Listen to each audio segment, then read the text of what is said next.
शेगाव ते बाळापूर मार्गावर 20 मे रोजी शेगावकडून येणाऱ्या लक्झरी बसची व दुचाकीची धडक होऊन या घटनेत लक्झरी बसला भीषण आग लागून बस जळून खाक झाली।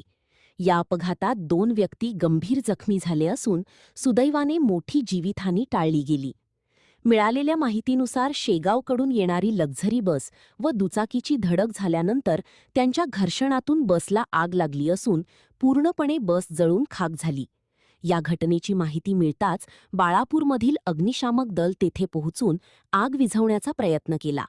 तसेच स्थानिक पोलीस प्रशासन त्वरित घटनास्थळी पोहोचले असून घटनेचा तपास चालू आहे। या घटनेत दुचाकीवरील व्यक्ती गंभीर जखमी असून त्यांच्यावर रुग्णालयात उपचार सुरू आहेत। आणखीन नवीन व्हिडिओ पाहण्यासाठी आमच्या देशमुख एक्सप्रेस न्यूज चॅनलला सबस्क्राइब करा, लाईक करा आणि शेअर करा।